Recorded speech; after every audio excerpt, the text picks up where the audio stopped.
Wish network लाईव्हच्या माध्यमातून अप्रतिम असं चांगलं नीट अँड क्लीन टेलिकास्ट ज्याची चर्चा भरपूर या 3 दिवसामध्ये झाली. अतिशय चांगलं टेलिकास्ट, त्यांची पूर्ण टीम आहे ज्यामध्ये ऑपरेटर आहेत आमचे मनीष, त्यानंतर कॅमेरामॅन राज, दुसरा कॅमेरामॅन हार्दिक. ही जी टीम आहे विश नेटवर्कची त्याने अतिशय चांगली कामगिरी केलेली आहे पूर्ण तिन्ही दिवस. बॉलिंग ट्रॅकवर आपण बघतोय बॉलर येतोय मयूर बाबर येतोय बॉलिंग ट्रॅकवर. Left hander batter killer Miller Jatin Devlikar striking एंडवर आहे. 2 षटकार जतीनच्या बॅटमधून आलेले आहेत. फक्त 5ची आवश्यकता आहे मॅच जिंकण्यासाठी. ऑरब्या बॅटने खेळण्याचा प्रयत्न फसवतो यावेळेला. 5 बॉल शेष, 5 मध्ये 5ची आवश्यकता मॅच जिंकायला. प्रत्येक बॉल आडव्या बॅटने खेळण्याचा प्रयत्न केला जातोय. थोडंसं गती कमी केली होती या बॉलमध्ये जर बघितली मयूर बाबर सुद्धा एक अनुभवी गोलंदाज आहे गजनस्फूर्ती सावंतपाडा या टीमचा. पुन्हा मयूर बाबर राऊंड विकेटचा मारा. फोर्स केलाय हवेमध्ये, कॅच होऊ शकतोय आणि चांगला कॅच. विकेट या ठिकाणी जाईल जतीन देवळीकर याची. महत्वपूर्ण विकेट अगदी क्रुशियल मोमेंट मध्ये जाते आणि हादरा लागतो तो पवन बॉयज टीमला.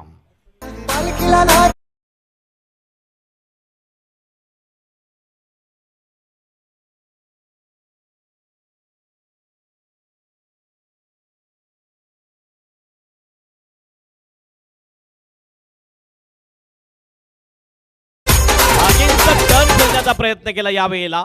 Leg cutter ball left hander बॅटरसाठी होता. अतिशय चांगला कॅच घेतला आपण बघितलं लॉंगअपचा फिल्डर योगेशने आणि तंबूचा रस्ता दाखवला तो फलंदाज जतीन देवळीकर याला. जतीनने बाद होण्यापूर्वी आपल्या टीमसाठी 9 बॉलमध्ये 16 रन्स बनवले. नवीन बॅटर यावेळेस जातोय हेमंत घोडबिंदे ज्याने आज कमालीची बारी खेळली आणि जबरदस्त बॅटिंग केलेली आहे. तोच हेमंत घोडबिंदे यावेळेस बॅटिंगसाठी येतोय. हेमंत घोडबिंदेचे हुक शॉट आज अप्रतिम पाहायला मिळाले आपल्याला आणि कॉन्फिडन्स शॉट. ज्यावेळेस आपण बघितलं की कमी बॉलमध्ये जास्त रन हव्यात, स्वतःनी स्ट्राईक घेतली आणि 2 उत्तुंग चांगले फटके ठोकले आणि मॅच जिंकून दिली होती ती हेमंत घोडबिंदे. आणि पुन्हा एकदा त्याच सिच्युएशनमध्ये बॅटिंगसाठी येतो. 4 बॉल शेष, 4 मध्ये 5 रनची आवश्यकता मॅच जिंकण्यासाठी पवन बॉयज टीमला. चांगले बॉल टाकतोय, चांगलं जबरदस्त कमबॅक केले ते आपल्या टीमसाठी. 2 बॉल डॉट 1 विकेट मिळवले मयूर बाबरने. जबरदस्त बॉलिंग मयूरची. फटका तर चांगला आहे, कॅच होईल का नाही. थोडासा शॉर्ट होता हा बॉल. 2चा कॉल, रनआउटची संधी आहे, काही आवश्यकता नव्हती. सागर भगतला रन घेण्याची प्रयत्न केला, रन घेण्याचा आणि रनआउट स्वरूपाने विकेट जाईल सागर भगत याचा. हा दुसरा फलंदाज बाद होतोय पवन बॉयज पवन टीमचा. सागर इज आउट.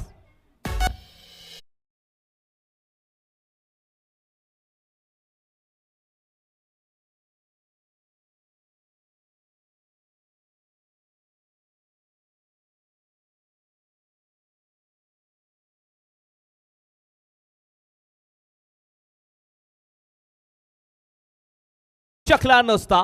माइंडमध्ये अगोदरच विचार केला होता सागर भगतने की स्ट्राईक पुन्हा एकदा हेमंतकडे द्यावी, मात्र त्या प्रयत्नामध्ये सागर भगत या ठिकाणी रनआउट स्वरूपाने बाद होतोय आणि सागरच्या जागी नवीन बॅटर जातोय राहुल अंधेर. आजच्या दिवसामध्ये हे 2 बॅटर आहेत ज्यांनी चांगली बॅटिंग केली. दोन्ही सुद्धा मॅन ऑफ द मॅच आहेत.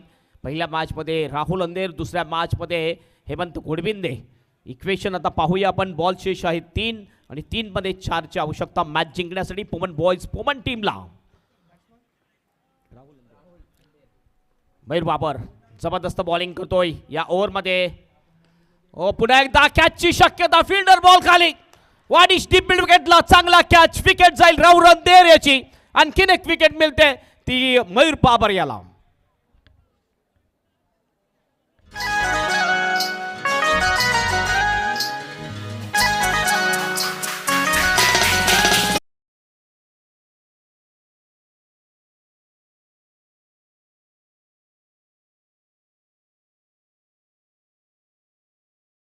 बाबरचा हा बॉल टर्न होता बॉल, त्यानंतर पुल करण्याचा प्रयत्न, पुल पॉवरफुल नव्हता आणि अतिशय चांगला कॅच घेतला योगेश बरपने आणि तंबूचा रस्ता दाखवला. आल्या पावली तसंच परत पाठवलं राहुल अंधेरला. आणि या ठिकाणी प्रेक्षकांमध्ये चर्चा आहे की जर तुम्हाला 6 बॉलमध्ये 5ची आवश्यकता आहे तर षटकार मारण्याची काय आवश्यकता आहे. षटकार मारण्याच्या प्रयत्नामध्ये आत्तापर्यंत 2 फलंदाज बाद 1 रनआउट सुद्धा झालेला आहे. सेन्सिबल क्रिकेटने तुम्ही जर पुश अँड पुल करून जर नक्कीच सिंगल डबलमध्ये कन्वर्ट केलं असतं तर सामना अगदी सोप्या पद्धतीने जिंकू शकले असतं. आत्ता जर इक्वेशन पाहिलं तर 2 बॉल 4 रनची आवश्यकता मॅच जिंकण्यासाठी. पुन्हा एकदा ही मॅच रंगात आलेली आहे आणि त्याचं कारण ही फिल्डिंग आपण बघतोय ती सावंतवाडा टीमची. त्याचं कारण की ही बॉलिंग आपण बघतोय ती मयूर बाबर याची. जबरदस्त बॉलिंग. मयूर बाबांनी कुठल्या प्रकारची मुभा दिलेली नाहीये फलंदाजांना मोठा फटका खेळण्याची.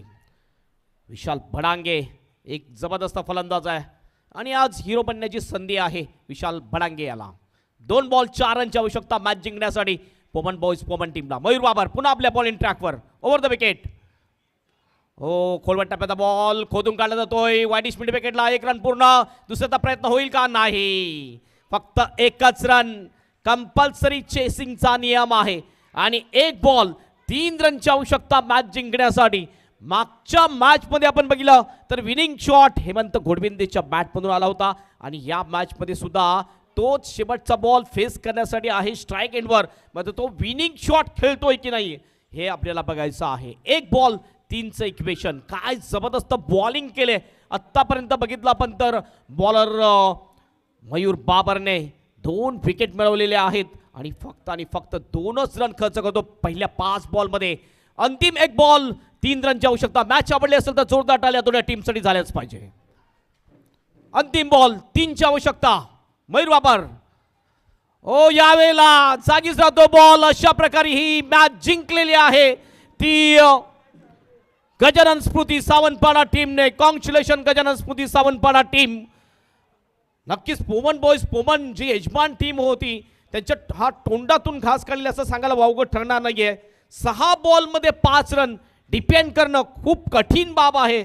मात्र ही कठीण बाब मयूर ने एक सोपी करून दाखवली. खरोखरच माइंडमध्ये सुद्धा गेम खेळला पाहिजे. क्रिकेट फक्त ग्राउंडमध्ये नाही तर डोक्यामध्ये सुद्धा खेळला पाहिजे. विचार जर जतीननी पहिलाच केला असता. जतीन 2 बॉल खेळला 1ही रन बनवली नव्हती त्यामुळे जतीननी विचार केला असता